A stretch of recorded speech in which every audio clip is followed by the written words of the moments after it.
It was a morning pretty much like any other in the city of Ajmer, Rajasthan. And like any other morning, the Navjeevan newspaper was delivered. On the front page were nude images of school and college going girls in compromised positions. The accompanying article broke a gut wrenching story of the biggest gang rape incident in the history of modern India.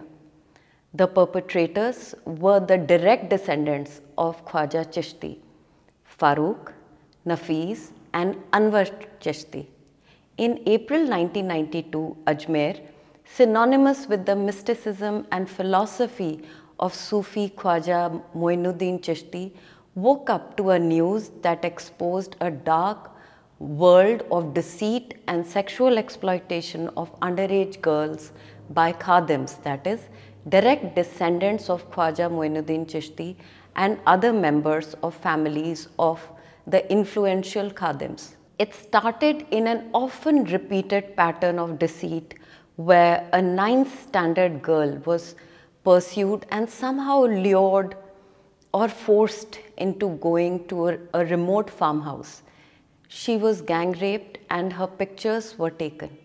She was blackmailed into arranging more girls and an elaborate trap was set. According to the police, the gang would blackmail the women after clicking inappropriate photographs and use the victim to lure her friends, creating a chain in the process.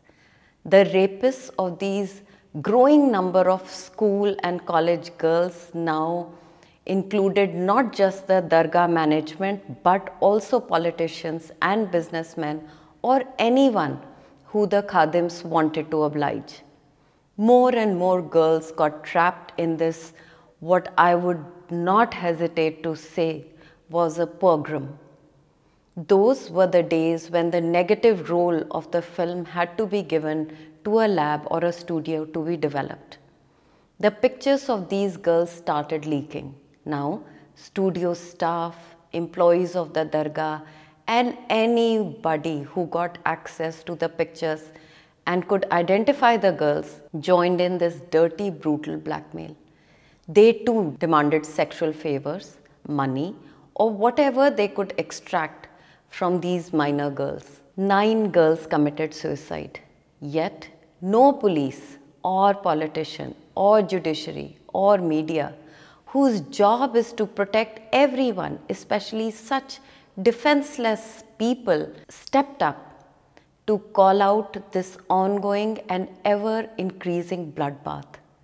These images came into the notice of the editor-in-chief of the Navjeevan newspaper.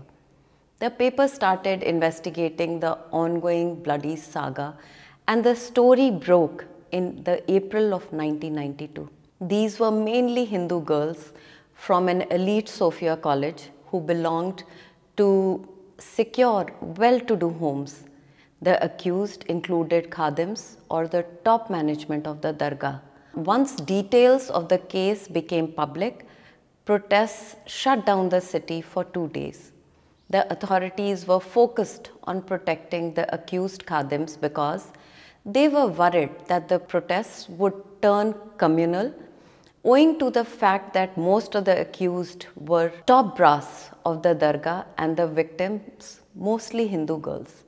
The focus of the authorities was not on the young girls or on ensuring that at least moving forward they should be kept safe and should feel encouraged to live and secure enough to pursue justice.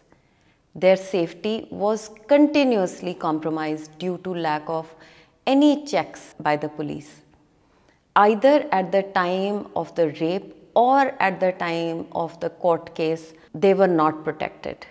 Santosh Gupta, the reporter who wrote the article, recalls that, quote, right from the start, police was focused more on preventing what they believed would lead to law and order situation due to communal tension as a result of the scandal, rather than ensuring justice for the victims, end quote. An FIR was lodged against the 8 accused. Further investigation led to a total of 18 men being charged. Almost all of them identify themselves as the descendants of the original followers of the Sufi saint. Eventually, as is the disastrous system, the main accused, Farooq Chishti, who was a youth congress leader, was almost immediately released because it was proven in court that he was of unsound mind. A quick reminder that India had a strong Congress government at the center and the state at that time, and all the main accused were position holders in the Congress party. Retired Rajasthan DGP Omendra Bhardwaj, who was then posted as the Deputy Inspector General of Police, Ajmer, said, quote, "The accused were in a position of influence, both socially and financially, and that made it even more difficult to persuade the girls to come forward to depose." End quote. For the victims, these young defenseless girls, the court case was a bone-chilling ordeal. They were threatened from recording statements or identifying their rapists. The police did not ensure a safe space for them to pursue justice. Their families also did not want to go to the court and endanger their lives because they knew of the clout of the Chishti Dargah goons over the authorities. Police suspect that there were between 50 to 100 victims, though the number of victims as per the papers could be between 200 and 250. Again, Santosh Gupta, who wrote the story, recalls that throughout the mid-90s, strangers would land up at Navjeevan newspaper's office. They all wanted to know if the woman they were planning on marrying was among the girls exploited in the blackmail scandal. Such was the social stigma, says author Anuradha Marwa, a former Ajmer resident who has written a book on the case, that even institutions where the girls studied were looked down upon. The case is like a wound that just is not being allowed to heal. Not even under the rule of BJP and a woman chief minister, Vasundhara Raje. At the end of the day, absolutely no justice could be delivered.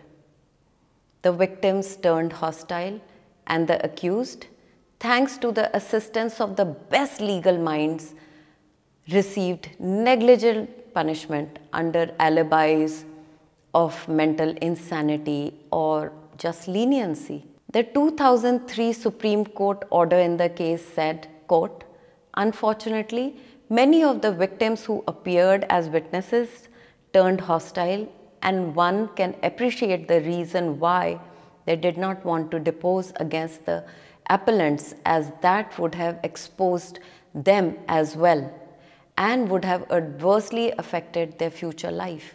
The situation today is that out of all of the survivors, many committed suicide, and of few girls who came forward to testify, only 2 brave hearts are still fighting this fight of grave injustice. Justice till date eludes these young innocent girls whose life was made into a living hell. All the accused, on the other hand, are living in complete freedom. Next time we feel the urge to go to the Chishti Dargah, first let's be aware of who are we going to pay our respects to. As per Mr. M.A. Khan's book called Islamic Jihad, Khwaja Moinuddin Chishti was part of Sultan Gauri's invading army to fight jihad against infidels and was a participant in bloody holy wars waged by the Muslim ruler. When Gauri defeated the great Prithviraj Chauhan, Chishti took credit for the victory, shouting in his jihadi zeal that he and his followers had seized Prithviraj alive and handed him over to Islam army.